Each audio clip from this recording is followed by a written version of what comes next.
Good morning, everyone, and thanks very much for joining me for my cup of coffee. Hopefully you have got yours in front of you, because today being Reboot Wednesday, we all know that those are always the busy day for those of us in cyber. Wanted to do things a little bit differently than a lot of vendors do. We're going into a new year. We've had a very, very busy last year in defending networks, and I think it's important as we go into a new year to know a bit about how we got where we are and what's going on. The general theme of this series is going to be drawn from Sun Tzu's dictum that you should know yourself, know your ground, know your enemy. We're going to turn it around a bit in terms of how to do things, because the ground is probably the most important thing in terms of understanding where we came from. So you should know a little bit more about myself and about ThreatStop in general.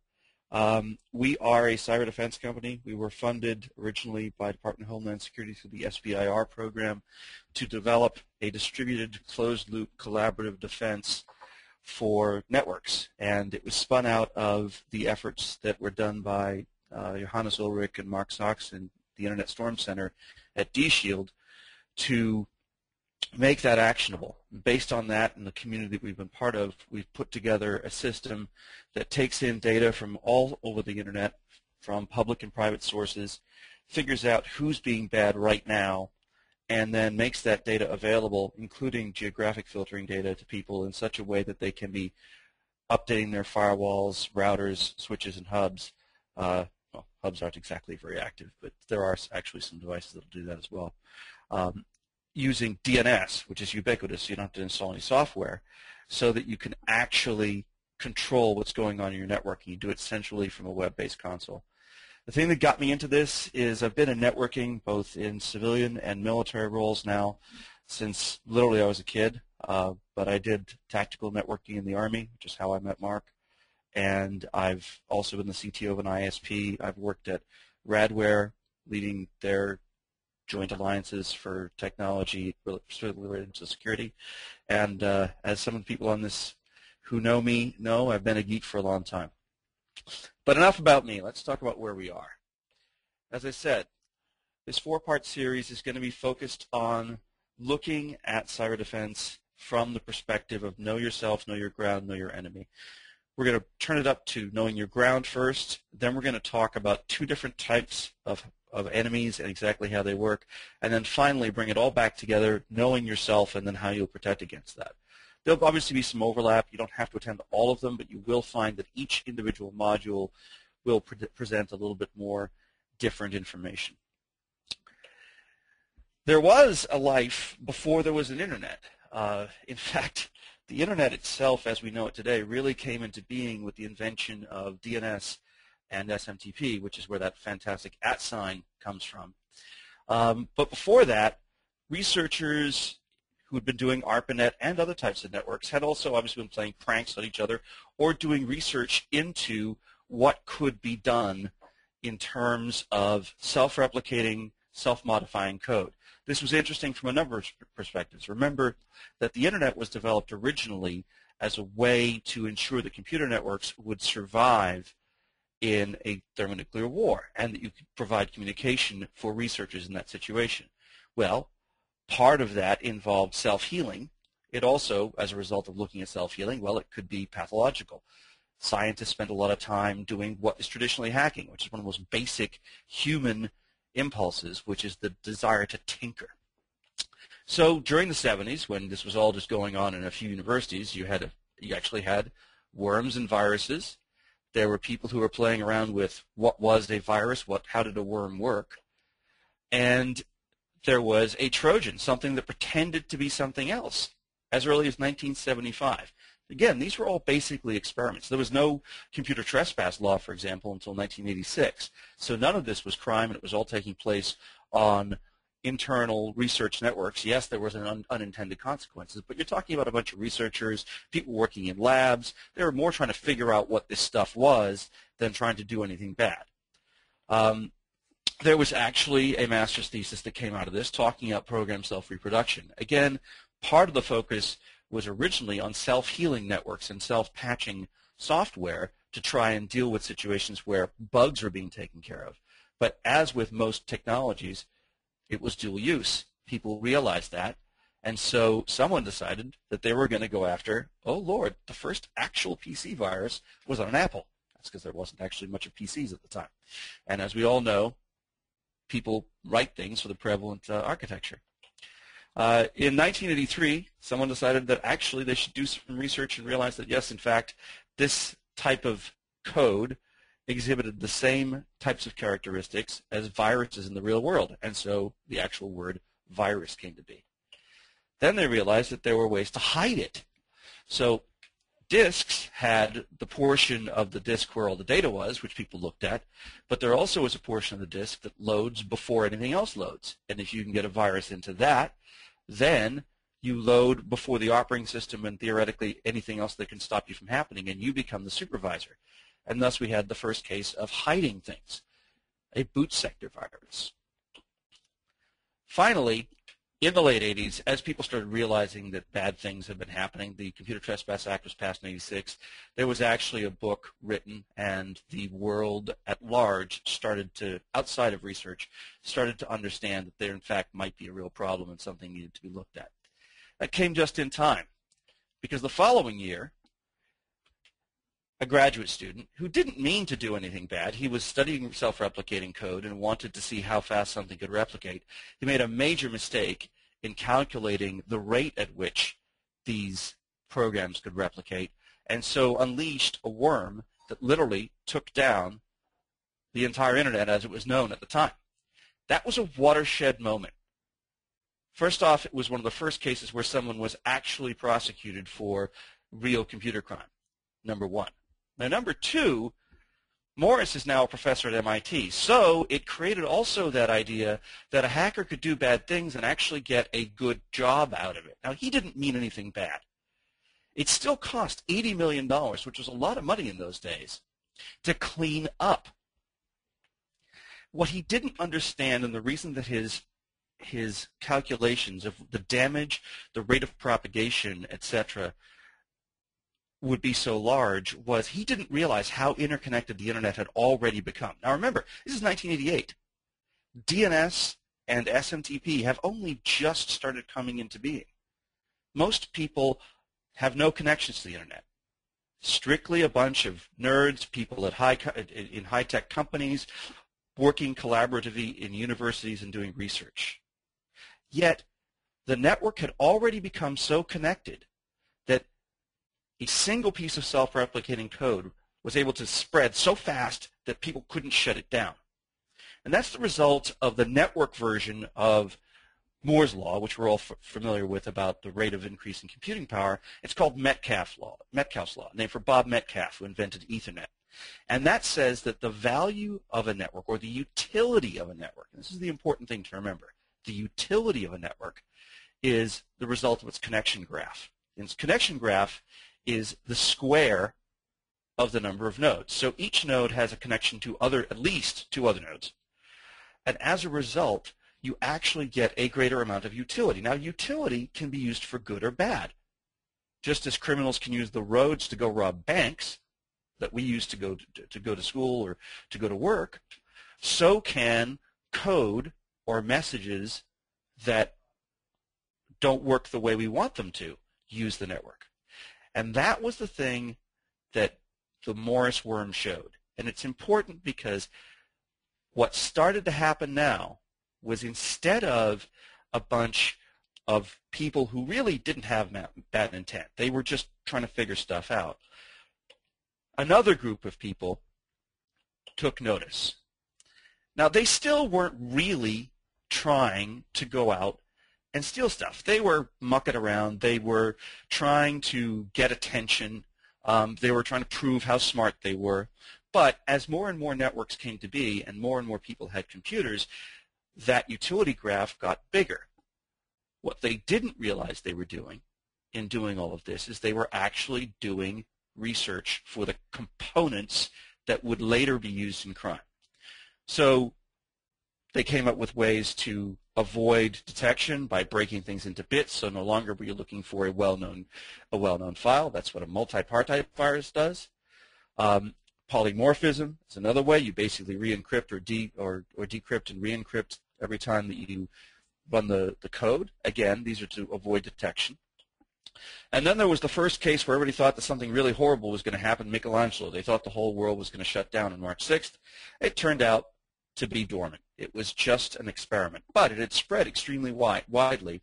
It was how John McAfee made his bones with McAfee. He was on, I think it was CNN, but he was on television being asked, what's the likely spread of this? And he said between 5,000 and 5 million machines. And of course, the journalists, being what they are, sensationalists, decided that they would pick the higher number. Now, as it turned out, nothing happened. But it did prove once again that you could have a piece of code spread widely and lay in wait. Keep that in mind as we go forward, because 20 years later, we have that exact sort of thing going on right now. People started having things that erased removable media. So you've got not just floppy disks, but other ways of things being spread and deleted. Macroviruses. Now someone could send you a document, a Word document, which we'll notice happens later and causes issues.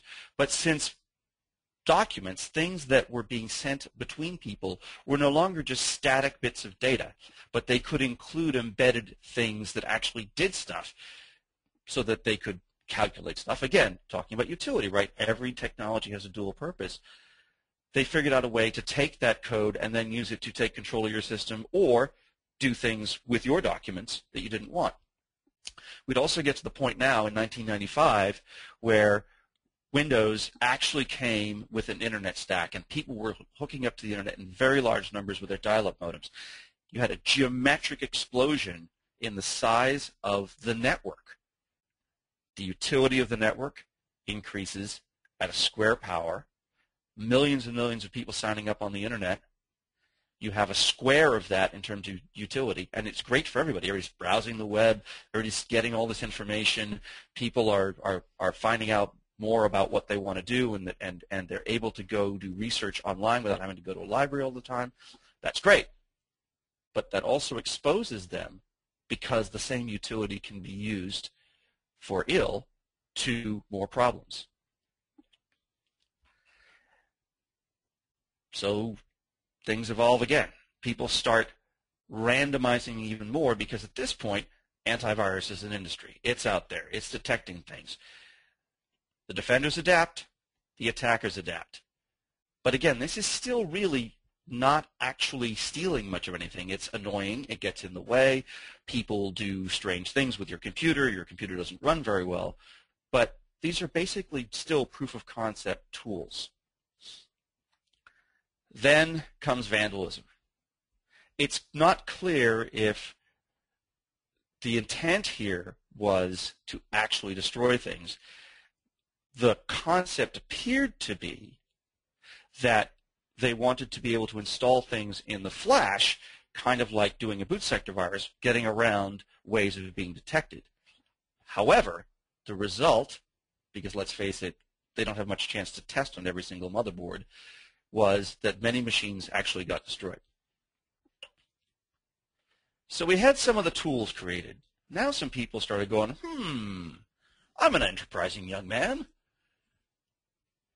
Spamford Wallace had shown that he could make money sending out all kinds of email, but he wasn't really hiding who he was. He was saying, oh, well, I'm just going to send email to all these people, and we're going to have to go filter it. He wasn't looking for a way to disguise where he was sending from. He wasn't using crimeware or viruses to take control of machines to go do it. He just got a bunch of mail servers and sent a bunch of mail to people, and so people had to figure out ways to filter it. However, as filtering got much better, particularly thanks to Paul Vixie's work on the RBL, people who wanted to be in that line of work had to find a way to cover their tracks. Well, all these tools that had gone on behind them, they now had a way to do it. And you also had to deal with the fact that the network utility had gotten higher.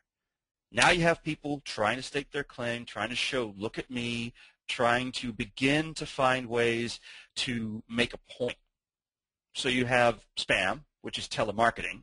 you have website defacement and assorted look-at-me worms, which are graffiti. Now, they're a pain. You got to clean them up, and they're using these techniques that had been developed prior. Remember, we talked about we talked about the issue related to macro viruses. Well, now people are getting Visual Basic scripts that spread stuff. Here's a problem: when you send something to the top 50 people at every single email list in everybody's Outlook, all of a sudden all the mail servers fall over. The same basic effect that had happened with the Morris worm. Because of the utility, the load created by these events causes networks to fall over. It wasn't the intent, it was the effect. Someone was trying to say, look at me. I love you. Please date me. In the case of Melissa, it was the case of a guy who was obsessed with a stripper that he'd known. He wanted to get her attention.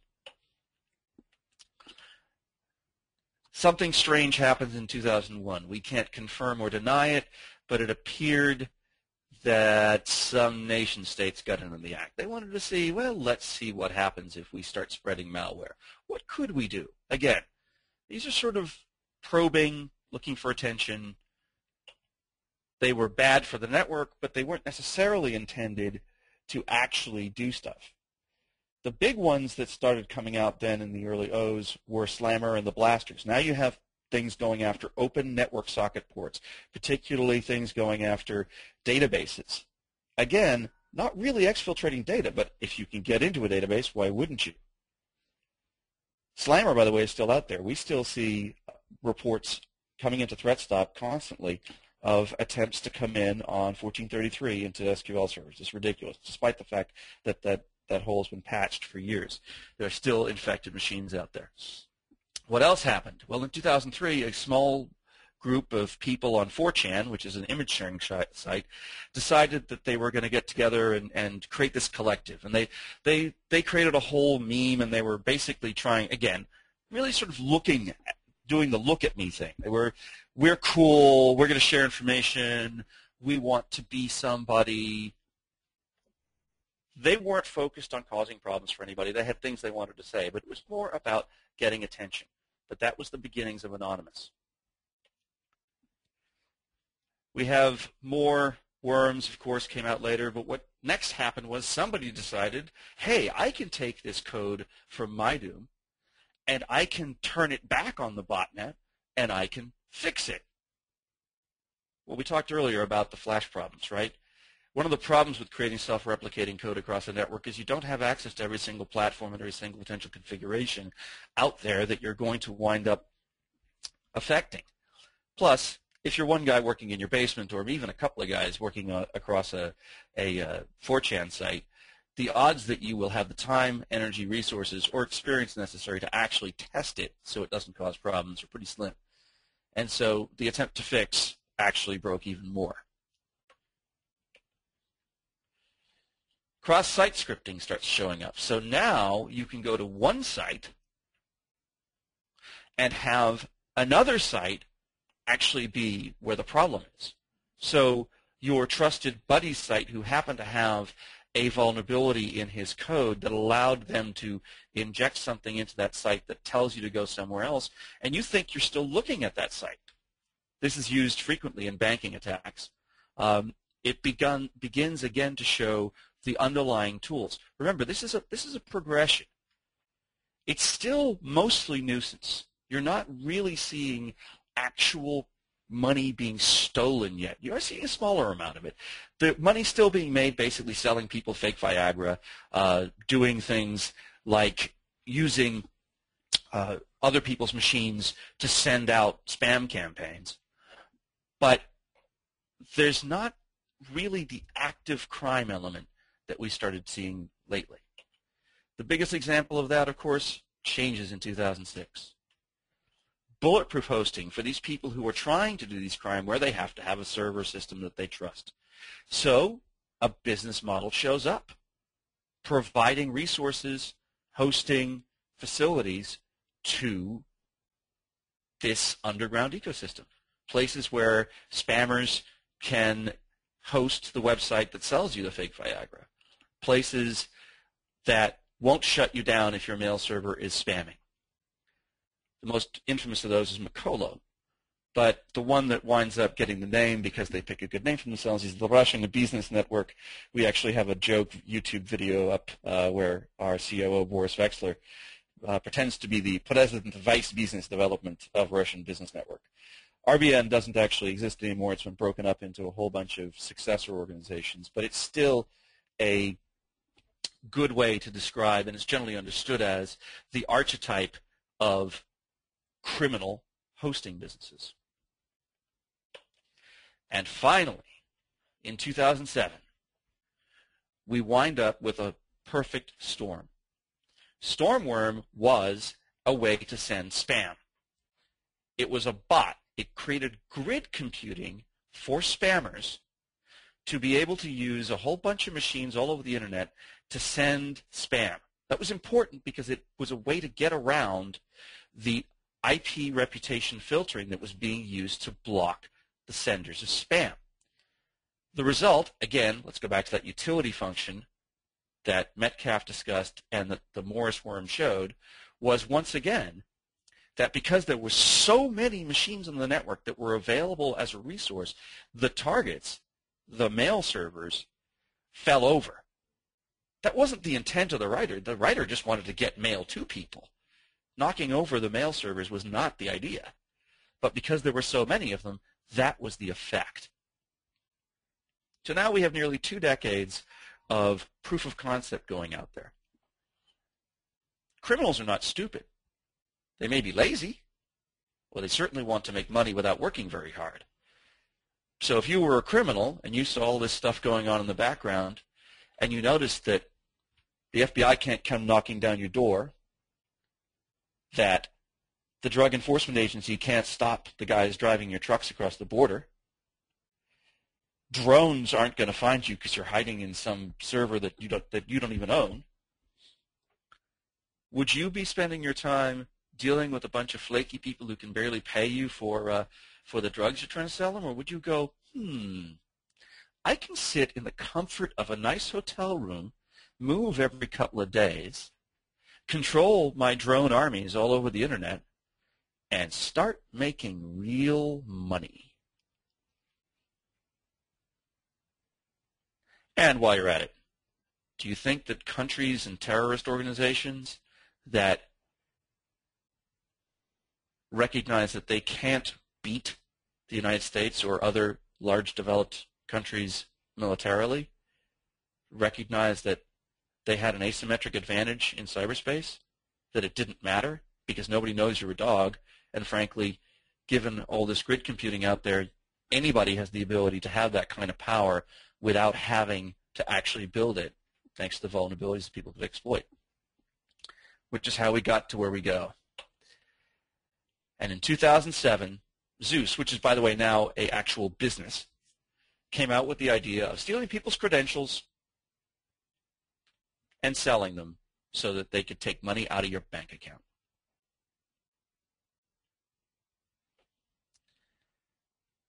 Success breeds success. And as people start growing into this environment, Anonymous has been around for a while, and they're like, well, let's do something now. They pick a target. They start seeing people that they consider unjust in the world. This is still graffiti, protesting, knocking things down, right? Website defacement, denial of service, those are forms of harassment. There's a very, very old way in the physical world, and by the way, you'll notice that all these things have parallels in the physical world. There's an old thing in the physical world called a protection racket. That's what the denial of service for hire is. I'll deny your service, you do what I want, I'll stop doing it. That's what the Qassam brigades are basically doing about the Innocence of Muslims video, or at least that's what they claim they're doing. A rootkit means that you can take over a system and the antivirus won't know it. You become a hypervisor, like a virtual machine manager. So now you've got VMware for malware. And then people start sending videos around. People are like, oh, look at my kittens. Well, if you've ever been to one of those Look at My Kittens and it says, oh, well, you don't have the right codec. You need to click here to download the codec so you can see this video. Well, a codec is a program. You download that codec and you install it in your Windows viewer. Now, you have installed a program that someone else gave you that you don't know where it came from. A lot of these fake codecs then pretended that you had antivirus, and they basically popped up all kinds of windows and said, "Oh well, we've got an antivirus. You need to pay me to clean your machine up." Well, they were the virus. I know people have said for years that the computer security business is actually out there creating viruses. We're not. We don't need to. There are plenty of other people doing it. But in this particular case, a fake company created a fake antivirus to clean up the virus that they gave you.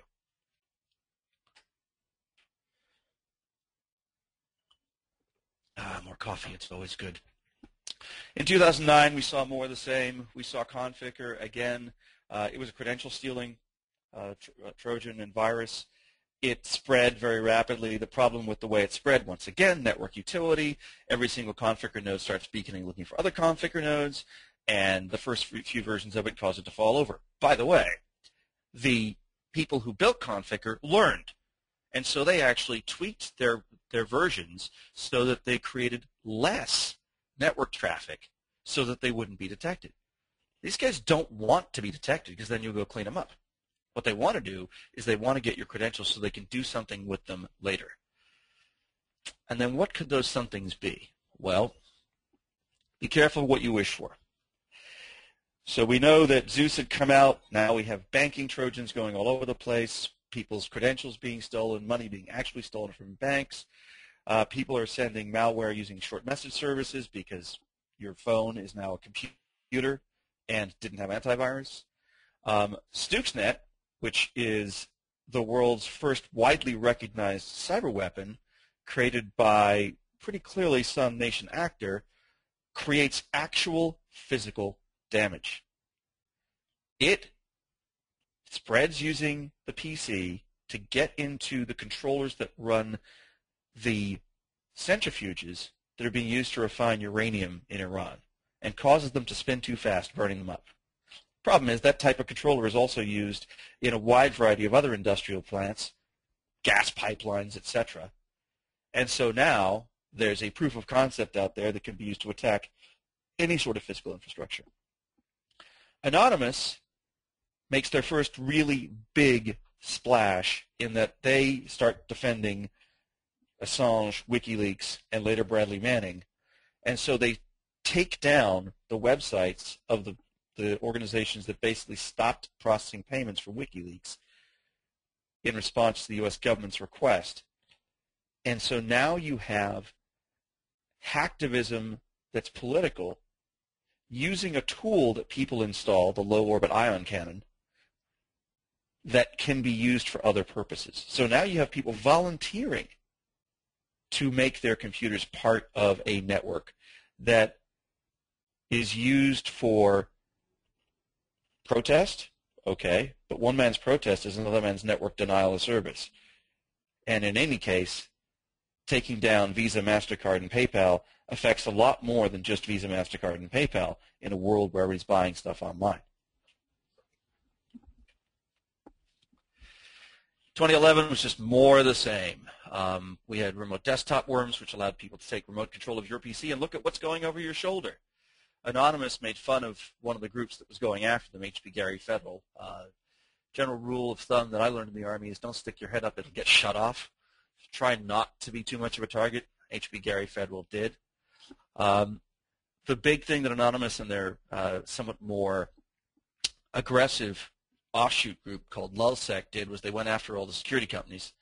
And then people decided, hey, let's just socially engineer stuff. We've been socially engineering for years. Pick up the phone, talk people into giving you access, walk in dressed in a pair of dungarees and walk into a building, dumpster diving, all these other things that people have been doing to get access they shouldn't have been doing in the physical world. Someone actually sent out an application that was pure and utter scareware. Its purpose in life was to scare you, and it worked. Made you pay. Again, this wasn't actually installing any kind of stuff. It just said, hi, it's a banner.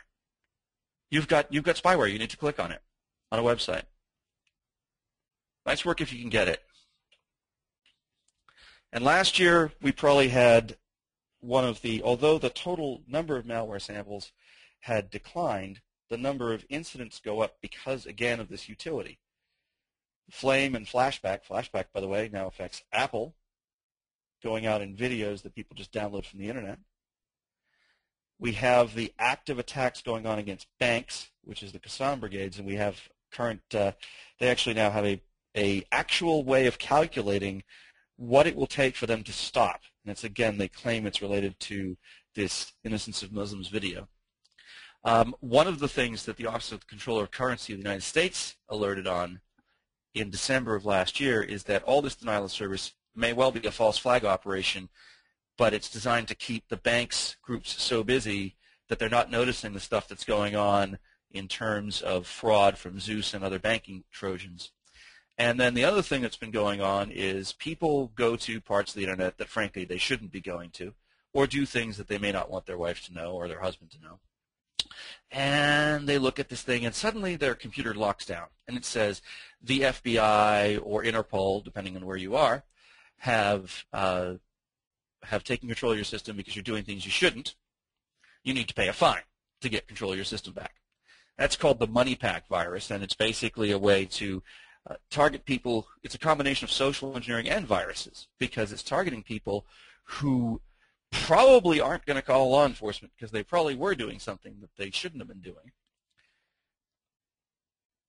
and who will try to pay to get their computer back. Well, when you pay, you don't get your computer back, and there have been cases where they've been trying to hunt it down, but it's very difficult to track because it is part of the ecosystem where you're basically getting these kits. They now have an ecosystem where there are virus developers. There is a group, Zeus, who create kits. There are websites that buy and sell the information that these people get stolen. So you have a whole parallel ecosystem doing all the same things that the real ecosystem is doing. And so now we're in a world where instead of researchers just trying to figure stuff out and things occasionally going wrong, or some kids trying to get attention, or somebody trying to sell you Viagra, you've got people actually stealing from you. And according to Symantec, they're stealing an awful lot. Last year, $114 billion in revenue for cybercrime. And you've got to remember that there's not an awful lot of risk to the people doing this.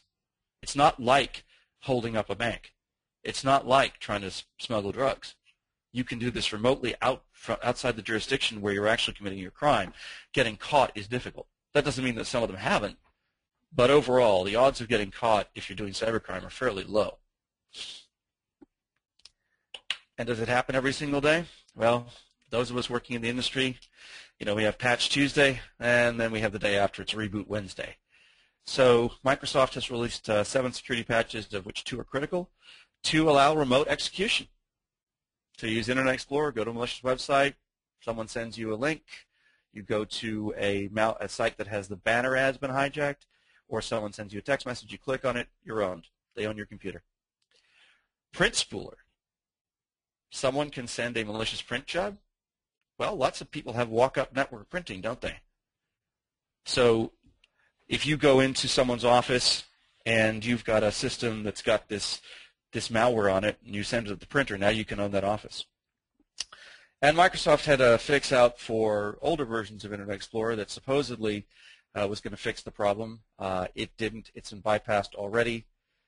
Their answer is upgrade your browser, which, by the way, isn't necessarily a bad idea, except that one of the certificate authorities has actually issued a false certificate for Google, which you now have to update all your other browsers too. While it's not actual malware, what it does is you can go to a website and the SSL will say it's Google, and it isn't.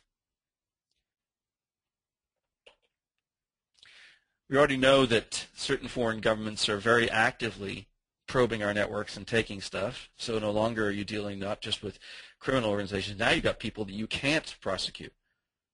We also know that our government, or at least that's what the New York Times says, has been actively involved in the Flame and Stuxnet events. So we don't exactly have a leg to stand on in telling other governments not to. So what do we do about this? And how do people do this? Well, it's funny. In the real world, we have basic forms of crime, right? The most common one is confidence games, tricking people, Bernie Madoff, people like that. It's usually the lower risk one. You're not going to get beat up. You're not going to get shot at. And so a lot of people do it. Some would say that maybe the entire financial industry is that way. I don't know. I will say that it's been going on for a long time, and it's just getting easier. The other is people would forge credentials. They'd forge checks. Well, that's the same thing, only easier, done with stolen credentials from a Trojan. Now they get your credit card number, they get your bank, and they go into your bank. And then there's the I want your secrets. So they take control of your system and they send the data out. I mean, people haven't changed. Criminals haven't changed. And the same basic structure exists. The difference is, unlike in the real world where we share information and all work together, everybody's still building their own private defenses. They've got their firewall, they've got their intrusion detection system, they've got their antivirus on all the machines, and that's it. I've got all this heavy defense. But the reality is, people are walking in and out of your network all the time. They're walking in with iPads, Android phones, laptops. People take their laptops home. Their kids plug in a cool USB thing they got from their friend to play a game for free. If you're laughing, it actually happened to one of our guys. And everybody's on Facebook. Fachai Chu is a very nice dog. He's got a lot of friends. Now, why does Fachai Chu have so many friends? Well, Fachai Chu has an owner who is the head of the Internet Storm Center. So people trust Fachai Chu. Well, maybe I say I'm a friend of Fachai Chu. I am. And I take a great video of Fachai Chu at the dog park. I upload it to my Facebook page. I feel like, oh, I want to see Fachai running around the dog park. But I'm a sly guy. I've uploaded this video, and it requires a special version of Flash. You want to see the video, you click on it. You trust me. I'm friends with Fachai. You're friends with Fachai. Click on it. Install it. What happens? You'll see the video. I'm not stupid. I want you to see the video. But now I have installed a backdoor in your browser. And so every time you do something or enter a form, it's going to mail me or send me via IRC or use an SSL upload to my website, my criminally controlled website at one of those bulletproof hosting places, all the data. And I'll go through and look for things that look like passwords, and I might use them. Or if I'm really got a lot of these and I don't want to take the risk, I'll just put them up on a website where a bunch of other people use them and let some guys in Nigeria get involved with someone who wants to do work. Oh, work from home. Okay, yeah, I need to have this check cashed. Can you go to the bank? The money's there. I need you to withdraw it and send it to me. That's money that's been stolen from someone's account, that you go to the bank, you take the money out, you send it to them, you keep your quote-unquote commission. You're working from home, right? Now, the only person who anybody can finger is the poor sap who probably is desperate for cash, who didn't know that what they were doing was wrong.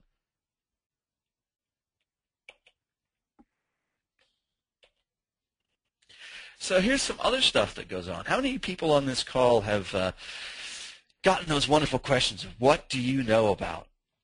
How do you know about so-and-so? Have you ever looked at what those questions are? Where did he go to high school? What was his dog's name? Who was her first boyfriend?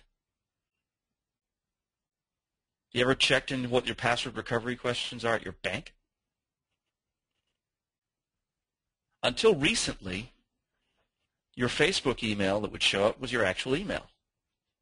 It also conveniently tends to have your name, age, where you live. What do most sites use for your login? Your email. So if I've got your email address, I know your first name, last name, where you live, and I've got these questions, can I go out and just impersonate you, take over your bank account, empty it? I actually had that happen to a friend of mine. So it used to be that these bots would all sit around your network and they'd use fairly obvious protocols like IRC. Well, you just block IRC at the firewall and you're good. Now they use SSL. Why wouldn't they? Everybody allows SSL out. You can't inspect it, or if you do, you run the liability of if something gets stolen from someone's bank account. Well, it was your proxy was compromised. You're looking at my banking credentials. How do I know that it wasn't stolen from your proxy? Overwhelming majority of cases, SSL is not inspected, and it's allowed. And that is the real problem.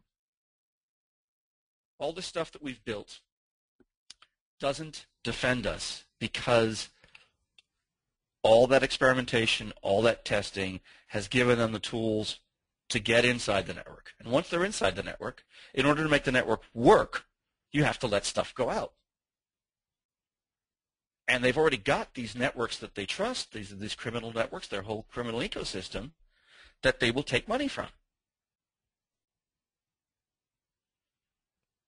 So how would you prevent that? Let me give you an example of one of the latest attacks. It's actually going on in Europe. It's called the Eurograbber, where they're basically using multi-factor authentication. Because right now, the big answer is let's use multi-factor authentication. Okay, you can't just take someone's bank account if you have to send a message to their phone, for example. So there's a paper available, and I'll be happy to share the URL with people if they want, that talks about exactly how this works. It was discovered by Checkpoint. They've got a great research group there in Israel that do work. So what happens is, this is an add-on to Zeus. Remember, Zeus is a company. They're a business that help people steal. So the first thing is the desktop or laptop gets infected with a Trojan that's built for these guys, okay? It's usually a phishing link. It could be a malvertisement. I think you might notice that sometimes you get these strange banner ads on some sites. These guys are actually buying ads. They got stolen credit cards, so why wouldn't they buy ads? So you click on it, and now the Trojan's down. Now you got Zeus on your system. Zeus just sits there and waits for you to go to the bank. They've got a list of banks they want to look into. So you log in. You're logging into the bank. It takes over the JavaScript and tells you that you have to do a security upgrade. The bank has upgraded its security, right? So you do the upgrade security, and what the upgrade security is, it tells you you need to do this two-factor authentication. Now, people are talking about doing this all over the world right now. It's a great idea. It's what they're doing particularly in Africa, where there's a lot of security issues, is, hey, use the cell phone. Everybody's got a cell phone. Send them a text message that they have to type the number in. In fact, if you look at Chase Bank in the United States, that's what they do as well. So they've done this upgrade for your bank, except it's not your bank, it's them. So now they have your mobile information, right? Sends an SMS. It downloads the mobile version. Remember we talked about SMS malware back there, right? People have malware via SMS because you're walking around with a computer in your hand now. So now you've got the correct, they do the correct language version, they customize it for your phone. Again, these Zeus guys, they're a business. They write good code. And so you get the link to upgrade the online banking security. So when the message is sent in both places, it looks very legit, right? Your laptop and your phone are getting the same information. You enter the verification code. Now you are completely controlled. Say yes, you've successfully installed it. Your security is upgraded, and you're good, and you can proceed with your online banking. No additional security needed. So the next time you log in, they grab your Trojan. They get the transaction with a percentage of the money. They now have access to your bank account. They know exactly how much money is in it. Okay, they transfer a small percentage of the money that's in your bank, 5 to 10%, to one of these people who's working at home. The person who's working at home gets information that in fact they're getting the money. They've completely got around the two-factor authentication. They intercept the bank. They do it. It's done. In theory, a system that is something you know, something you have, requires interaction, should be foolproof. These guys have just engineered around it.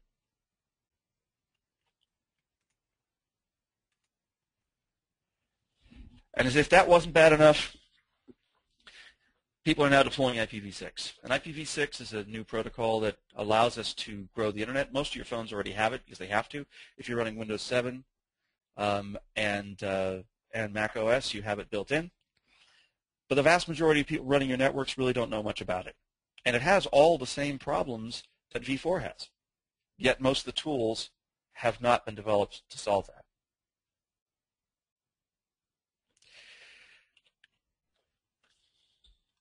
It looks like we have a question.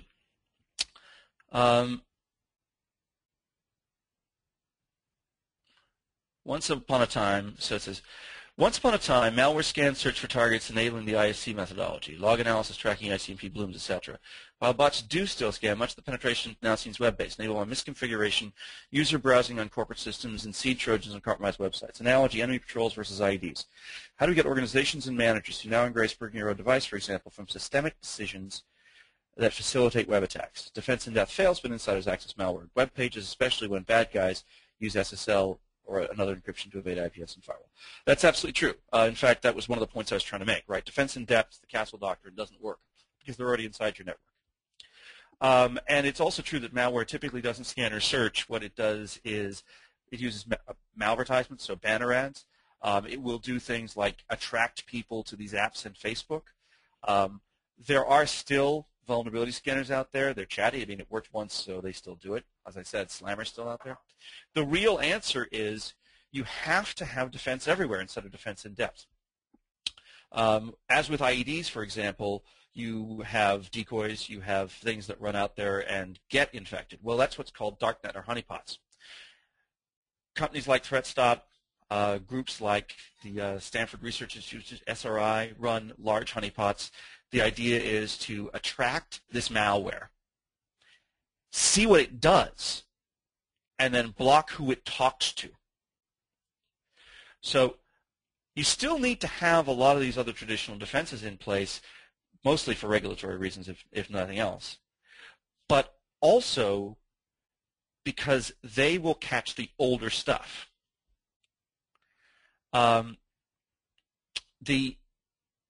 The answer, however, is you're going to have a defense everywhere. And our philosophy, and the philosophy that seems to be gaining traction with a lot of other people, is focus on the who, not the what. In the real world, we don't build castles anymore. We have police. If someone walks down my street rattling every door, pretty quickly I or one of my neighbors is going to call the cops. The cops are going to come. They identify the person who has been engaging in the behavior. They remove the person from society. That's what blocking the who does. In cyberspace, it's a little bit more sophisticated because people can change their IP address, but a criminal has the same weakness in cyberspace that he has in the real world, which is he has to know and trust the place that he's using to control you. That is his weak point. If you can identify that and you can stop that connection, one, you stop the connection from happening. Number two, by blocking the connection and logging it, you've identified which machine inside was trying to make the connection. You have tools already to cross-correlate that with your DHCP. You know who's infected, and you can go clean them up. Clean them up means re-image the machine. I'm going to take some more questions in a bit. I do want to talk about something. This is yesterday's information directly from the paste bin from the Al-Qassam brigades. Okay? It's very important to note that this may, in fact, be a false flag, that, in fact, what it may be going on is it's part of the Zeus group and their attempts to cover for stealing data. But it's very important to notice that what you have here is a group of people who have been able to take over a bunch of improperly secured systems on the Internet, control them, and use them in such a way as to be able to take down banks, make it so banks are unavailable.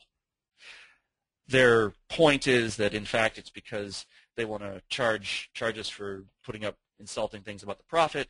They actually are doing, and the specific details are available on the Pastebin post on their channel, but they're actually calculating how many people like or dislike the given videos. And if enough people dislike it, they'll shut the whole thing down in 56 weeks or less time if most of us dislike it.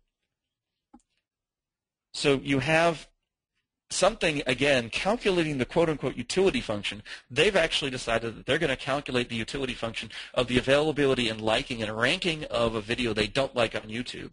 And if we reduce the utility of it, they'll go away. Now, why can they do that? They have an asymmetric advantage.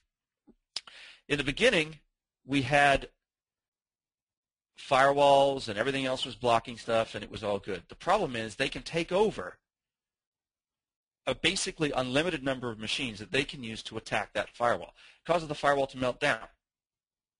You have to add more and more hardware, more and more firewalls, filters for specific things. Your intrusion detection alerts fly off. That's what all that stuff up top is. You're drowned in data. That's because they have an asymmetric advantage. They have the ability to take over all these machines, control them, and use them to attack you. How do you solve that? As I said, focus on the who. Block that. Stop that control. If we collaborate and share information, we figure out who's going on. You put the criminals in jail, i.e. disconnect them. Follow them around. You've seen situations like that, for example, with DNS Changer, where they found out who the guy was, they put him in jail, they redirected his traffic in such a way that people had time to go clean them up. We're starting to do that now. It's good. ThreatStop and companies like us are involved in these groups of people who get together physically a couple of times a year. I'll be at one in the next couple of days, but also virtually at least once a week and on an ad hoc basis to share information, to work together, to help provide defense. Nation-state actors, CERT teams, law enforcement, we're all beginning to share information. The problem is the legal framework to do that is iffy. There's things going on that are making that more probable. And there was a question about the pointy-haired boss syndrome. You know, sometimes you got to say no. Just because he's got the chair doesn't mean he's got the right. There are governance principles in place, particularly if you actually have risk. I have actually in my life worked in IT in financial services, and we removed a CEO for violating compliance regulations. He was emailing stuff related to financial transactions to people when he shouldn't be. So there are ways to do this. That doesn't mean it's easy, and you've got to learn how to do it, but there are ways to implement these types of controls. You're going to have to affect and realize that they're already in your network. So you're already compromised. The trick is to find the compromised machines quickly. Take the persistent out of the advanced persistent threat. Remember that the data that's in your company can also be a liability. All that client information, it's useful to you. It's also useful to your competitors. Or if it contains things like birth dates, social security numbers, it's useful to the Zeus guys. They want to sell that information. The ability to actually encrypt data at rest or in transit already exists. Use it. It's free. There are tools that let you manage it more easily, but it's available in every major operating system now. At the very least, for anything that matters, encrypt and sign it. Public key infrastructure, yes, it's a pain to manage in some cases, but it's available. You can run your own certificate authorities without having to pay for a certificate if you want to. Inventory what you have, and again, we'll talk about this in later portions of this series, and know where it's going, right? Not just your firewalls. Do you have open access points that people connect to with their phone? Someone comes into your office with a Trojaned iPhone or Android that's still connected to the cellular network. If it connects to your Wi-Fi at the same time, you now have a bridge between your two networks. Try to focus defense on things like that and make sure that you have diversity because, as we've learned, a single ecosystem doesn't solve the problem.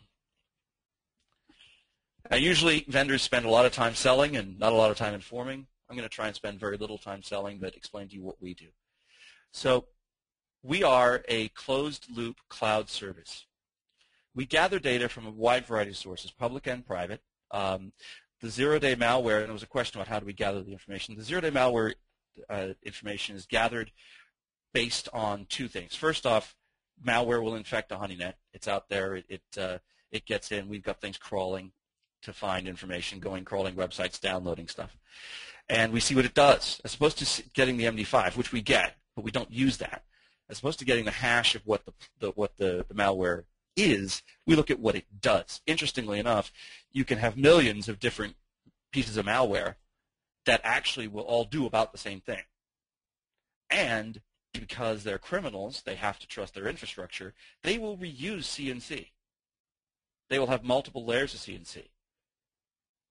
If you catch just one of the CNC attempt connections, although one of the others may have worked, you have identified the Trojan internal machine. So we gather all that data, we put it in a database, we make it available to users. They configure their policy. This is what I want to defend, this is what I want to defend against. Their firewalls, routers, intrusion detection systems download that list. We use DNS to disseminate it so you don't have to write software on the box because everything's got DNS. When the infected host calls home, it's blocked and logged. Because a lot of these hosts are still being used for inbound scanning, particularly for things like spam, it just so happens we block a bunch of that. Saves about 20% of the average user's bandwidth. The key piece of our system is that firewall log is then sent up to us. The reason we do that is it gives you a nice report that lets you see what was blocked internally. Remember, it's on the firewall. We have the pre-NAT information. We know that what the internal IP address was, which you can then use to go find that machine. You've got a nice graphical report that tells the PHP what's going on that is also actionable for you. Lots of drill down. That data gets fed back into the IP threat information. We share it with our upstreams like DShield, but we also use it to weight and correlate and figure out if stuff is still active and find new threats. So every threat stop user becomes a sensor. Remember, a society. And now, working as a society as opposed to a bunch of castles, we're going to stop more threats. So no longer do they have an asymmetric advantage. We, working together, turn the grid power and the network utility that the Internet provides us back for defense. And I don't know, do we get any other questions, Steve? Taking a quick look. Egress filtering at mobile device or file level to reduce pointy-haired manager system. Well, the best place to do the egress filtering is actually where the pointy-haired boss can't turn it off. Unfortunately, that typically is not on his box because he'll find a way to turn it off, or he'll go find your unfortunate acolyte and have him turn it off. So the right thing to do is even your public access points, put them behind some type of protection. At least filter for malware and botnet CNCs on your public access point. Put them behind a firewall as well. And I think I answered the question about threat data for zero-day malware. Honeypots, going out and scanning, downloading things that are on web banners, looking at how they behave, and recognizing also that they tend to reuse infrastructure, plus all the actual manual work we do. Any other questions? Oh, looks like we've got one coming up.